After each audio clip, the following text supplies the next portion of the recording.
नमस्कार, मी पंजाब डक। आज आहे 8 ऑगस्ट 2025। मी म्हणलं होतं ना 8 तारखेपर्यंत शेतकऱ्यांना कामं आटपून घ्या। तर तुम्ही बघा, सगळ्या विदर्भ पूर्व विदर्भ, पश्चिम विदर्भ 6 5 11 जिल्ह्यामध्ये। आणि तुम्हाला सांगतो मी कुठं आहे, तर मी आहे लोणारचं सरोवर। ते पाहू शकता, हे लोणारचं सरोवर आहे आणि या ठिकाणाहून महाराष्ट्रातल्या शेतकऱ्याला अंदाज देणार आहे। हे पाहू शकता, हे लोणार या ठिकाणी आहे ना, या ठिकाणी देखील पाऊस सुरू आहे। आणि या ठिकाणी आता 8:45 वाजलेले आहेत। तर आता शेतकऱ्याला सांगू इच्छितो, बुलढाणा जिल्ह्यामध्ये लोणार आहे। आता लोणारमध्ये आता 9च्या नंतर खूप जोरात पाऊस पडणार आहे। म्हणून हा बुलढाणा जिल्ह्यातल्या शेतकऱ्यांनी, लोणार तालुक्यातल्या शेतकऱ्यांनी अंदाज लक्षात घ्यायचा। योगायोगाने ह्या लोणार या ठिकाणी म्हणून सांगतो। त्याच्यानंतर राज्यात सांगायचं झालं तर आज 8 तारखेला म्हणजे आज बऱ्याच ठिकाणी, काही ठिकाणी आता 9ला पाऊस सुरू होईल, काही ठिकाणी 10ला होईल, कुठं 11ला होईल, कुठं 12ला होईल, कुठं दुपारून होईल। म्हणून हा अंदाज लक्षात घ्यायचा। पण राज्यात सांगायचं झालं तर तुम्हाला मी म्हटलं होतं ना, 11 ऑगस्टपर्यंत दररोज वेगवेगळ्या भागात पाऊस पडणार आहे। सगळ्यांना जीवदान ठरणारा असा पाऊस पडणार आहे। म्हणून हा अंदाज लक्षात घ्यायचा। पण सांगायचं झालं तर हा पाऊस पूर्व विदर्भ, पश्चिम विदर्भ, दक्षिण महाराष्ट्र, उत्तर महाराष्ट्र, कोकणपट्टी, खानदेश, मराठवाडा सगळीकडे हा पाऊस पडणार आहे। म्हणून हा अंदाज लक्षात घ्यायचा। त्याच्यानंतर राज्यातल्या सर्व शेतकऱ्याला सांगू इच्छितो की काय झालं की मी काल श्रीरामपूरकडे गेलो होतो, शिर्डीकडे गेलो होतो। तिकडल्या शेतकऱ्यांचे फोन आले, तिकडे पाऊस नाही। तर त्या शिर्डी, श्रीरामपूर, नेवासा, त्याच्यानंतर संगमनेर त्या तालुक्यातल्या शेतकऱ्याला सांगू इच्छितो की तुमच्या भागामध्ये देखील म्हणजे आज 8 ऑगस्ट 9, 10, 11 तारखेपर्यंत चांगला पाऊस पडणार आहे। म्हणून हे अंदाज लक्षात घ्यायचा। त्याच्यानंतर विदर्भातल्या शेतकऱ्याला सांगू इच्छितो की विदर्भात देखील चांगला पाऊस पडणार आहे। घाटाच्या खाली शेतकऱ्याचे फोन आले होते, तिकडे देखील चांगला पाऊस पडणार आहे। म्हणून हे अंदाज लक्षात घ्यायचा। त्याच्यानंतर धुळे जिल्हा, नंदुरबार जिल्हा, धुळे, नंदुरबार, जळगाव जिल्हा, पुन्हा त्याच्यानंतर कळवण, नाशिक, लासूर त्या शेतकऱ्याचे फोन आले की आमच्या इकडे पाऊस नाही। चाळीसगावचे शेतकऱ्याचे फोन आले, पारवळ्याचे आले। तुमच्या तिकडं आज बघा, आज दुपारनंतर तुमच्या धुळे जिल्ह्यात, जळगाव जिल्ह्यात, नंदुरबार जिल्ह्यात तिकडे देखील पाऊस पडणार आहे। म्हणून हा अंदाज लक्षात घ्यायचा। त्यानंतर पश्चिम महाराष्ट्रात देखील आज म्हणजे चांगला जोराचा पाऊस सुरू होणार आहे। म्हणून पश्चिम महाराष्ट्रातल्या शेतकऱ्यांनी हा अंदाज लक्षात घ्यायचा। मराठवाड्यातल्या सगळ्याच जिल्ह्यातल्या शेतकऱ्यांनी अंदाज लक्षात घ्यायचा। आजपासून ते 11 तारखेपर्यंत दररोज वेगवेगळ्या भागात पाऊस पडणार आहे, सगळ्यांना जीवदान ठरणार आहे, हे लक्षात घ्यायचं। आता हे झाला 8 तारखेपासून ते 11 ऑगस्टपर्यंत अंदाज, म्हणजे आज 8 तारखे, 8, 9, 10, 11 4 दिवस दररोज वेगवेगळ्या पाऊस पडणार आहे। सगळ्यांना जिथं पडला नाही तिथं देखील पडणार आहे, त्यांच्या पिकाला जीवदान ठरणारा हा पाऊस असणार आहे। त्याच्यानंतर 12 आणि 13 ऑगस्टला 2 दिवस थोडी विश्रांती घेईन। त्याच्यानंतर राज्यात 14 ऑगस्ट ते 18 ऑगस्ट परत जोरदार मुसळधार पाऊस पडणार आहे। ठिकठिकाणी मुसळधार पाऊस होईल, म्हणून विजेच्या कडकडासह होणार आहे। त्याच्यामुळे काय करा, 14 ते 18 ऑगस्टच्या दरम्यान तुमच्या शेताच्या जिथं तळी असेल तर तुम्ही मोटर टाकले असेल, पाईप असेल ते काढून घ्या। कारण की त्याच्यानंतर त्या पावसामध्ये बऱ्याच धरणाचं, जायकवाडीचं परत पाणी सुटणार आहे। त्याच्यामुळं तुमच्या मोटर वाहून जातील, पाईप वाहून जातील। त्याच्यामुळं हे अंदाज लक्षात घ्यायचा। त्याच्यानंतर ते 14 ते 18 सर्व शेतकऱ्याला सांगू इच्छितो, मी म्हटलं होतं ना ऑगस्टपेक्षा सप्टेंबरमध्ये जास्त पाऊस पडणार आहे। म्हणजे ऑगस्टमध्ये मी म्हटलं होतं ना 14 ते 18च्या दरम्यान जवळपास 40-41,000 गावाला पाऊस पडणार। म्हणजे महाराष्ट्रामध्ये 42,000 गाव आहेत, तर 30-32,000 गावाला चांगला जोराचा पाऊस पडणार आहे। म्हणून हे लक्षात घ्यायचं। त्याच्यानंतर आता हे 14 ते 18चा एकदा पाऊस येणार आहे। त्याच्यानंतर 25, 26, 27, 28, 29 ऑगस्ट दरम्यान एक चांगला मोठा पाऊस येणार आहे। त्याच्यात देखील 30-35,000 गावाला पाऊस पडणार आहे। म्हणून हे देखील ऑगस्टच्या शेवटच्या आठवड्याचा अंदाज लक्षात घ्या। पुन्हा सप्टेंबर महिन्यामध्ये परत दुसऱ्या आठवड्यात, म्हणजे सप्टेंबरच्या दुसऱ्या आठवड्यात पुन्हा जोरदार पाऊस पडणार आहे। म्हणून हे देखील सप्टेंबरमधला अंदाज लक्षात घ्यायचा। सप्टेंबरच्या शेवटच्या आठवड्यात देखील चांगला जोराचा पाऊस पडणार आहे शेवटच्या आठवड्यात। म्हणून हे लक्षात घ्यायचं। म्हणजे ऑगस्टमध्ये 2 मोठे पाऊस, सप्टेंबरमध्ये 2 मोठे पाऊस आणि ऑक्टोबरच्या फक्त पहिल्या आठवड्यातच एक चांगला पाऊस येणार आहे। आणि दुसऱ्या 20 ऑक्टोबरनंतर पाऊस परत काय होणार, निघून जाणार आहे।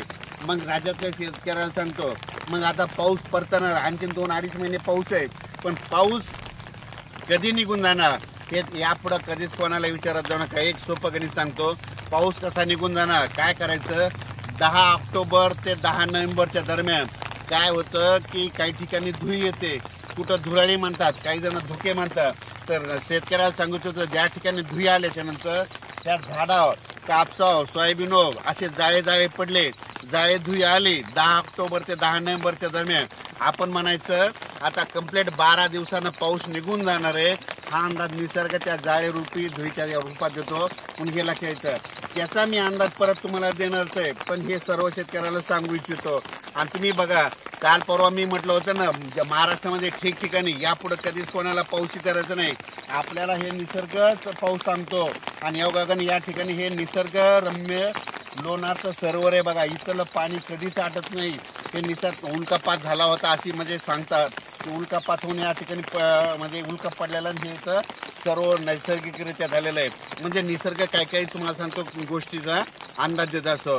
तर त्याच्यानंतर शेतकऱ्याला सांगू इच्छितो, तुम्ही काय करा, आता मी काल परवा म्हणजे 6 ऑगस्ट 7 ऑगस्ट आणि 8 ऑगस्टच्या दरम्यान मी ठिकठिकाणी शेतकऱ्याला सांगितलं होतं, तांबडा आभाळ होईल बघा, तांबडा आभाळ झालं की त्याचा फोटो काढून ठेवायचा. लगेच आपण म्हणायचं मित्राला 3 दिवसात पाऊस येणार आहे. आणि तुम्ही पाहू शकता की सगळीकडे झालंय आणि पाऊस सुरू आहे. म्हणजे हे अंदाज तुम्हाला कोण देतं? हे निसर्ग देतं. आणखीन परत एक तुम्हाला एक कळण्यासाठी परत सांगतो, 13 आणि 14 तारखेला परत असंच एक तांबडा आभाळ पश्चिम दिशेला होईल, ठिकठिकाणी महाराष्ट्रात होईल. लगेच तुम्ही म्हणायचं 14 ऑगस्ट ते 18 दरम्यान राज्यात पूर्ण पाऊस येणार आहे. म्हणून हा अंदाज लक्षात घ्यायचा. राज्यातल्या परत शेतकऱ्याला एक सांगतो, आता हे ऑगस्ट महिना, ऑगस्टमध्ये 2 मोठे पाऊस, सप्टेंबरमध्ये 2 मोठे पाऊस आणि ऑक्टोबरच्या पहिल्या आठवड्यात पाऊस. आणि त्याच्यानंतर मग थंडी कधी येणार तर तुम्हाला सांगतो 2 नोव्हेंबरला महाराष्ट्रातले सगळे शेतकरी स्वेटर घालायलेले दिसतील. म्हणून हा अंदाज लक्षात घ्यायचा. म्हणजे राज्यात 2 नोव्हेंबरला थंडी येणार आहे. म्हणून हे अंदाज आताच सर्व शेतकऱ्यांना लक्षात घ्यायचा. त्याच्यानंतर आता हे जे पाऊस आहे आज 8 ऑगस्टपासून ते 8 म्हणजे 8, 9, 10, 11च्या दरम्यान ज्या भागात पाऊस पडला नाही त्या भागात पाऊस पडणार आहे. तुम्हाला सांगतो शिर्डी, कोपरगाव, राहता, त्याच्यानंतर संगमनेर, नेवासा म्हणजे या भागामध्ये काय झालं होतं की म्हणजे ह्या 15 महिनाभर जरा पाऊसच नव्हता पडला, थोडा पडायचा पण त्यांना पिकाला जीवदान करायचा. आता त्या ठिकाणी आता ना हे जे आताचा पाऊस येणार आहे ह्या म्हणजे ऑगस्ट महिन्यातला, तिथं त्या खूप पडणार आहे. आणि त्यांच्या तळ्यामध्ये देखील म्हणजे ते छोटे छोटे तळे येतात त्याच्यामध्ये पाणी येणार आहे. त्याच्यानंतर निळवंडे धरणाचं परत एकदा पाणी सोडावं लागणार आहे, कारण की याच्यामध्ये मुसळ 14 ते 18च्या दरम्यान परत मोठा पाऊस पडणार आहे. जायकवाडी धरणाचं देखील पाणी सोडावं लागणार आहे, कारण की जायकवाडी धरणाचा परत एकदा म्हणजे त्या लाभ क्षेत्रामध्ये कॅचमेंट एरियामध्ये तिकडे पाऊस पडणार आहे. म्हणून हे देखील आताच अंदाज लक्षात घ्यायचा. त्याच्यानंतर येलदरी धरण, सिद्धेश्वर धरण हे जे धरण आहे या धरणाला पाणी कुठून येतं? विदर्भात पाऊस पडल्याच्या नंतर. तर आता 14 ते 18 आणि आता हे 8 ते 11 ह्या पावसामध्ये परत ह्या नद्याला पाणी येणार आहे. त्याचं पाणी लगेच येलदरी धरणाला जाणार आहे, सिद्धेश्वर धरणाला जाणार आहे आणि ती देखील धरण जवळपास 100पर्यंत जाण्याच्या तयारीत राहतील. त्याच्यानंतर ज्या भागात अद्यापही पाऊस पडला नाही त्या ठिकाणी हे पाऊस सगळीकडे पडणार आहे. कोणी शेतकऱ्यांनी काही चिंता करायची गरज नाही. सगळीकडे निसर्ग काय करतो, सगळ्यांना झुकतो, माग देतो. कधी आधी देतो, कोणाला मागचं काय होतं. पाऊस इकडून आल्याच्या नंतर तो पाऊस यायला वेळ लागतो. म्हणून सगळ्या शेतकऱ्यांनी हे लक्षात घ्यायचं. आणि नंदुरबार जिल्हा, धुळे जिल्हा, जळगाव जिल्हा, त्याच्यानंतर पारोळा तालुका, त्याच्यानंतर इकडं पारनेरिका म्हणजे त्या भागामध्ये थोडा पाऊस कमी होता. तर त्या शेतकऱ्याला उत्तर महाराष्ट्रातल्या शेतकऱ्याला सांगतो, आता जे 8 तारखेपासून ते 11 तारखेपासून आजचा पाऊस आहे तुम्हाला रात्रीपर्यंत तुमच्या तिकडे उत्तर महाराष्ट्राकडे देखील येणार आहे. म्हणून हे अंदाज लक्षात घ्यायचा. आणि त्याच्यानंतर बऱ्याच शेतकऱ्याचे आता कांदा रोप टाकायला तर तुम्हाला एक सांगतो 14 ते 18 एकदा पाऊस येणार आहे. त्याच्यानंतर हे 8 ते 11 आहे. तुम्ही कांद्याचं रोप कसं टाकायचं, पावसानं खराब होतंय का नाही हे तुम्ही तुमचा निर्णय परत घ्या.